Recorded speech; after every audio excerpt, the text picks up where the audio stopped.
Kita ini sampai diri kita sendiri bukan punya kita. Maka orang tuh kalau sudah merasa memiliki, ketika sesuatu yang dia rasa miliki itu diambil sama Allah, pasti dia akan kecewa. Pasti dia akan merasa marah sama Allah. Ya Allah, kenapa kok aku dikasih sakit kayak gini? Karena dia merasa memiliki bahwa harusnya tuh aku sehat kayak orang-orang. Padahal sehat itu hanya titipan. Maka kita ini sama Allah dikasih kesempatan untuk bisa terus beramal soleh. Itu tandanya memang Allah melihat bahwa amal kita itu belum cukup untuk menghadap Allah. Kita masih dikasih tambahan waktu untuk kita bisa memperbanyak tobat kita. Maka hakikatnya yang hari ini masih sedang berjuang dengan ujiannya masing-masing. Karena orang itu hakikatnya nggak ada yang nggak diuji, itu nggak ada. Kita cuma beda di level ujiannya aja. Ada yang mungkin ujiannya dia harus masih bisa belajar berproses menjadi istri yang taat sama suami, meskipun suaminya kadang belum bisa menjadi imam yang baik untuk keluarganya. Ada yang berjuang untuk anaknya karena dia harus menghidupi anak-anaknya tanpa ada suami di sampingnya. Ada yang mungkin masih harus berjuang ketika berada di lingkungan yang tidak mendukung dia untuk bisa berislam secara kafah, padahal dia memiliki keluarga yang baik, suami yang soleh, anak-anak yang solehah, tapi dia berada di tengah lingkungan yang bisa dibilang gak mendukung dia untuk beramal soleh. Berarti perjuangannya setiap dari diri kita itu masing-masing. Tidak perlu melihat kehidupan orang lain lebih enak dari kehidupan kita, karena belum tentu kita menjadi orang lain itu lulus untuk dikasih ujian yang sama. Maka minta sama Allah untuk dikuatkan hati kita, dibesarkan jiwa kita, dikasih kemudahan untuk bisa ridho, ikhlas, sabar dalam menerima setiap sesuatu yang Allah tetapkan, meskipun versi kita itu sesuatu yang gak enak. Karena sebenarnya Allah masih menitipkan untuk kita ujian hari ini bagian dari salah satu cinta Allah sama kita. Allah gak kepengen kita ini menghadap Allah masih gembul dosa, dimana dosa yang masih kita bawa nih sampai kematian, itu yang mengharuskan kita dapat ada di kubur. Dan ujian setelah kematian itu gak ada yang disesuaikan dengan kemampuan kita, gak ada. Dan kita pasti gak sanggup. Makanya kalau ujiannya sekarang sifatnya dunia, sekedar mungkin materi gitu ya, disempitkan dari segi rezekinya, mungkin masih harus berjuang dengan dia sendiri dirinya sakit, yang sampai sekarang masih berikhtiar untuk sembuh, nggak apa-apa. Karena Allah ngasih ujian itu pasti nggak pernah keluar dari batas kemampuan kita. Kalau ujiannya sifatnya dunia, makanya sebenarnya ujian dunia itu ringan. Selama memang ujian itu tidak kena ke agama kita, itu udah ujian berat itu. Kalau kita dikasih ujian din, ujian agama, kita disulitan untuk ibadah. Karena kan memegang Islam yang benar di zaman sekarang itu kan kita kayak memegang bara api. Untuk tahu mana yang hak dan mana yang batil aja sekarang susah banget loh. Maka minta selalu untuk Allah istiqomahkan. Maka yuk yang sekarang masih sedang berjuang dengan ujiannya masing-masing, tetap harus bisa melihat bahwa syukurnya jauh lebih besar daripada kita meratapi ujiannya, meratapi musibahnya. Justru kadang kita harusnya sering bermuhasabah, dan kita harusnya sering bermuhasabah bahwa bisa jadi ujian yang berat ini yang nantinya bakalan kita butuhkan pahalanya buat masuk surganya Allah. Karena Allah ngerti kalau kita masuk surganya Allah dengan amal soleh, belum tentu kita layak. Amal soleh mana coba yang diterima sama Allah? Wong kita sholat aja sering gak khusyuknya. 2 rakaat aja, wong kadang kita ingetnya pakai takbiratul ihram sama salam doang. Selebihnya 2 rakaat pikirannya geram-geram kemana-mana. Kalau kayak gitu, amal mana coba yang bisa bikin kita pede masuk surganya Allah? Sedekah. Kadang kita terbetik sama pujian, pengen dilihat orang. Maka bisa jadi kita ini dimasukkan surganya Allah disebabkan apa? Pahala kesabaran. Yang itu luarnya adalah ujian-ujian. Nggak usah minta sama Allah diringankan ujiannya.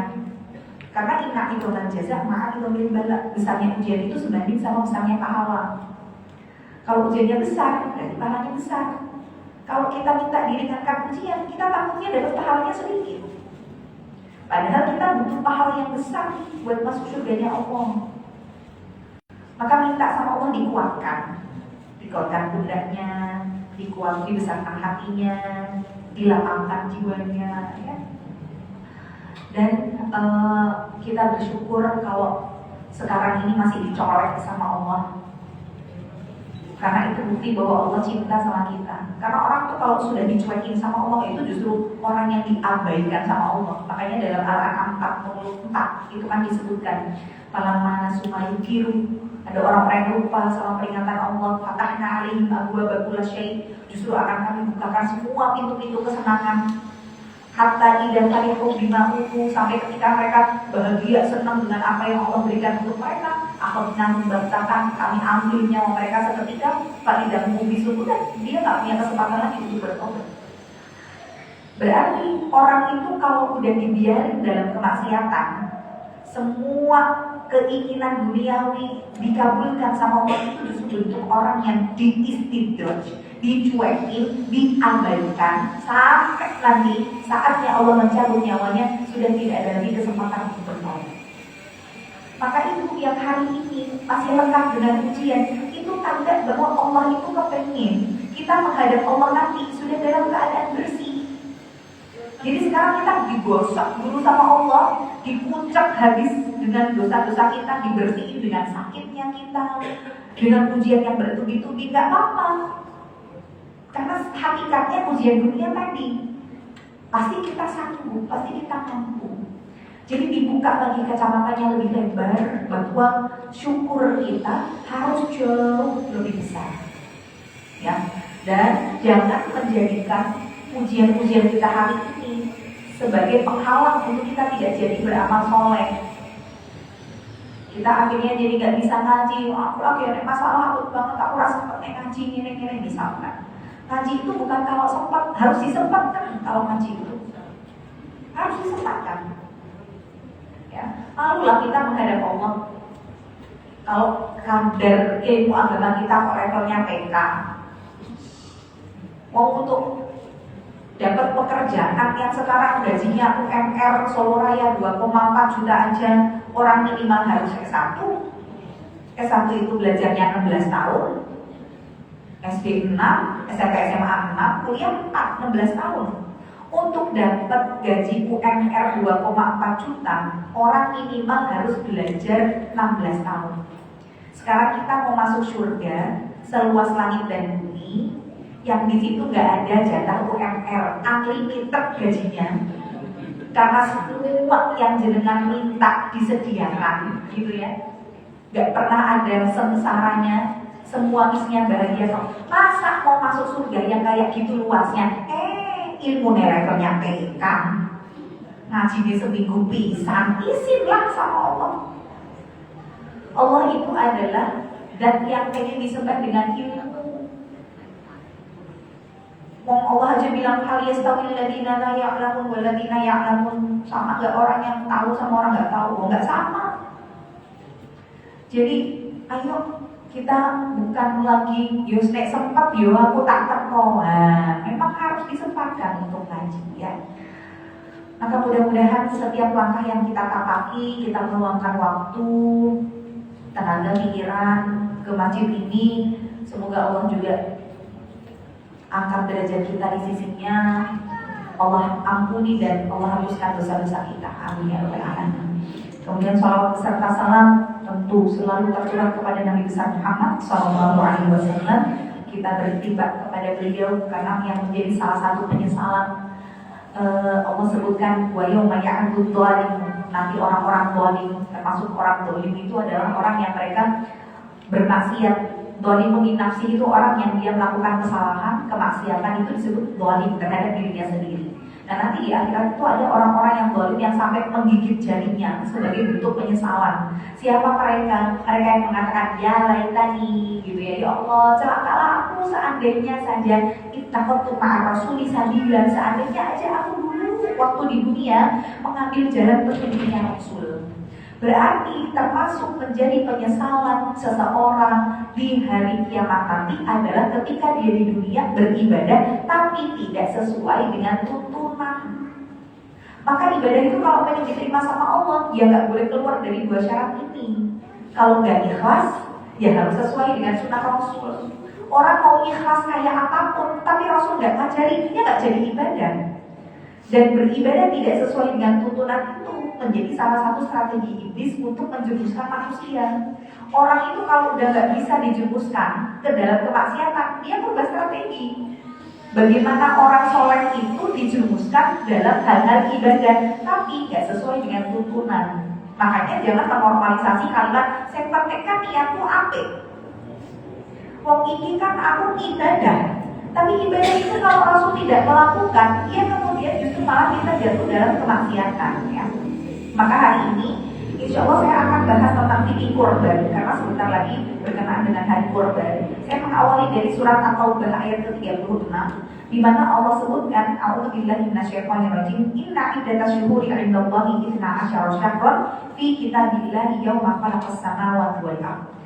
Jumlah bilangan bulan di sisi Allah itu sejak Allah menciptakan dunia, bumi, dan langit seisinya itu ada arba'atun hurum gitu, ada 12.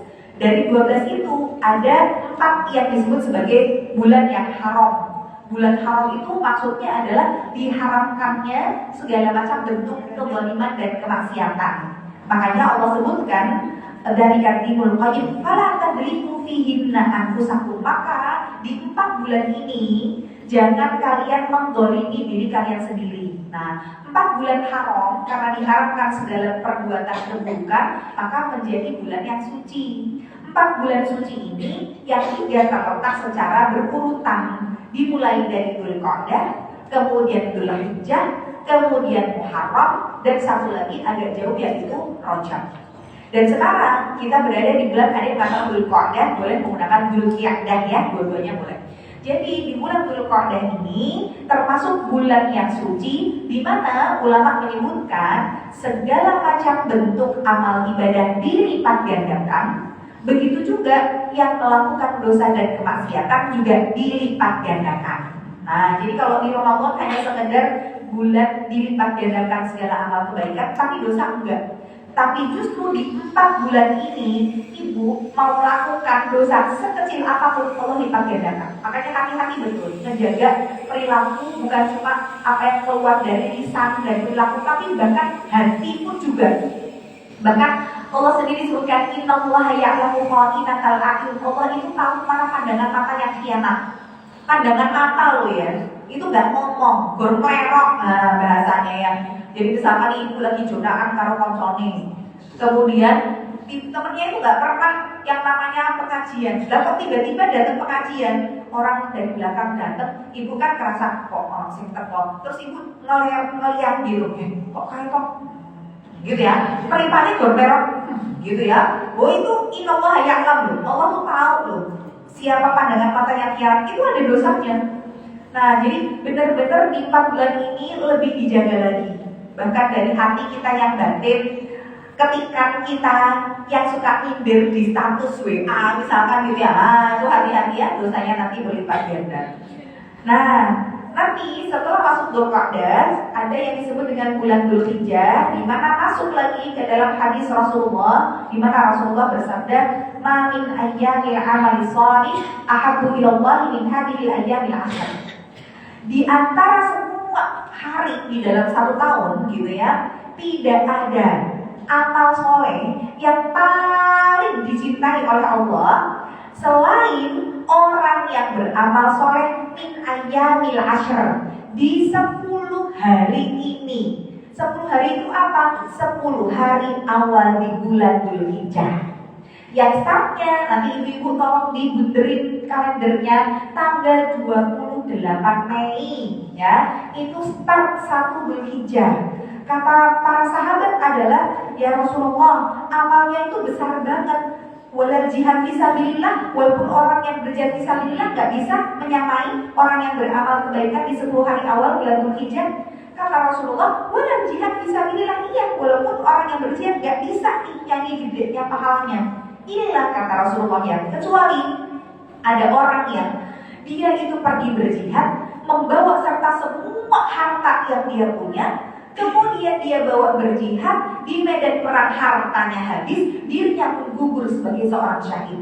Barulah orang yang kayak begitu bisa menandingi dari orang yang beramal kebaikan di 10 hari awal Dzulhijjah.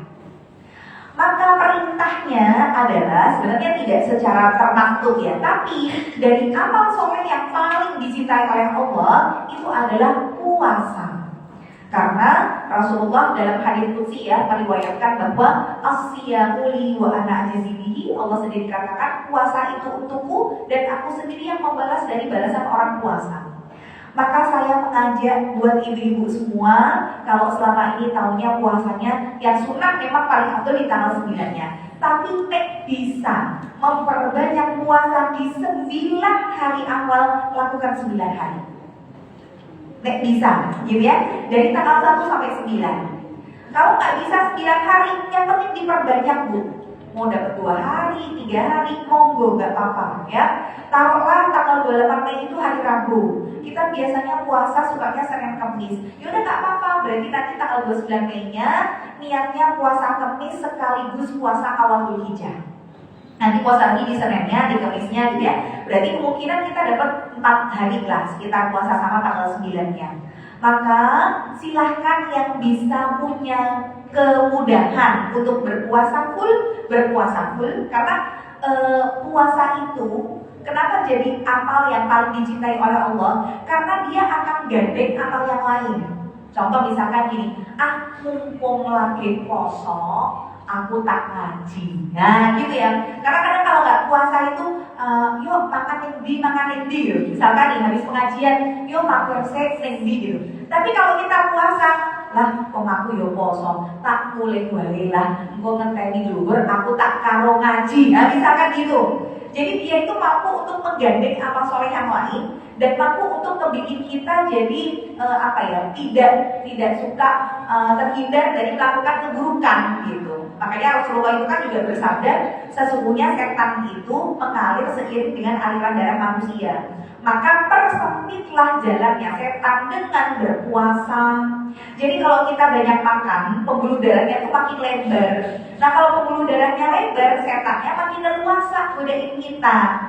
Tapi kalau kita puasa, jalannya sempit. Nah setan akan sulit goda orang yang berpuasa, gitu ya. Jadi kalau bisa ibu-ibu puasa 9 hari, gak bisa diperbanyak, tapi jangan puasa khusus dengan niat tarwiyah di tanggal 8-nya.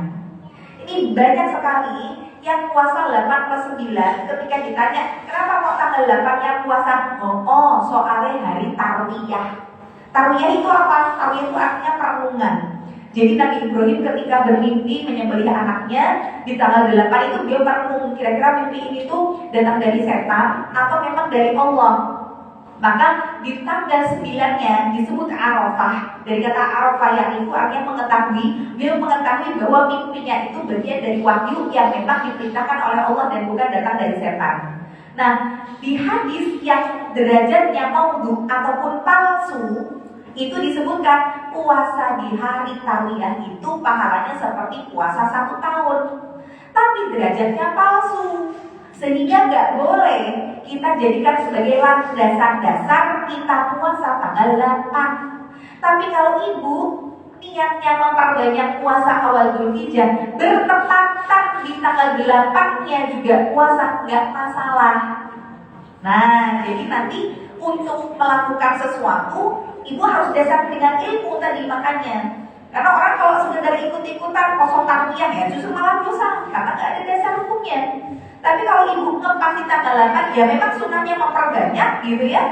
Ya nggak apa-apa, justru malah sunnah di situ, gitu ya. Nah, begitu juga puncaknya nanti kita berkurban, yang insya Allah kita bahas. Pertama, berkurban itu hukumnya adalah sunnah muakkad. Jadi sunnah muakkad itu sunnah yang sangat ditekankan, sangat dianjurkan. Bahkan saking dianjurkannya, ulama itu memperbolehkan kita berhutang untuk kurban. selama hutang itu kira-kira kita mampu untuk melunasi. Taruhlah misalkan nih, kita mau kurban tapi nggak punya uang, neng punya jagan, nanti bulan Desember ketok arisan, aku utang ya 3 yuto buat kurban, nek ketok arisan tak sahur. Nah itu boleh selama kita memang punya kemampuan untuk nyaurnya. Atau ibu dengan cara arisan kurban nggak masalah, jadi bayar sebulan 100.000, nanti dikocok tahun ini yang keluar namanya siapa, dia berkurban, nggak masalah gitu ya. Tapi kalau arisan emas tidak boleh itu ya, karena nanti emas bagian dari barang ribawi. Jadi ibu misalkan dapatnya emas 5 gram per bulan, cicilnya 300.000, ibu baru dapat 3 kocokan namanya keluar, dapat 5 gram, berarti untuk bisa lunas kan ibu harus nyicil 300.000 selama sekian tahun. Berarti ibu memiliki emas dengan kondisi nyicil, nah itu haram karena emas masuk barang ribawi gitu ya. Tapi kalau kurban ya bukan barang ribawi. Barang ribawi itu nanti ada 6 ya, ada emas, ada perak, ada gandum kasar, gandum halus, garam, sama kurma. Jadi 6 ini kalau ibu jual beli nggak boleh nyicil, nggak boleh kredit, jadi harus cash tunai. Terus ada uang, ada barang, ada serah terima. Berarti belinya nggak boleh online. Ibu beli kurma online, transfer sekarang, barangnya dikirim 3 hari lagi nyampe, itu nggak boleh. Karena uangnya sekarang, barangnya besok, gitu ya nanti. Ibu misalkan pesan kurma sama teman, saya beli kurma ya, kalau nanti pengajian dibawa, udah dibawain kurmanya, terus aduh lali bawa duit, kok nek oman tak transfer yo, nah itu haram. Karena berarti ibu belinya nggak tunai, kan gitu, barangnya duluan, uangnya belakangan. Nah itu hati-hati ya bu, ini cuma terbatas di 6 barang ribawi saja, termasuk juga garam ya. Ibu lagi masak ketekan uyang, terus nyuruh mau beli di tetangga, lah kok uangnya gede 50.000, padahal garamnya cuma 2.000. Bu bawa aja dulu lah, uangnya besok kapan-kapan, wong gorong ewu. Ibu bawa dulu nih garamnya, riba.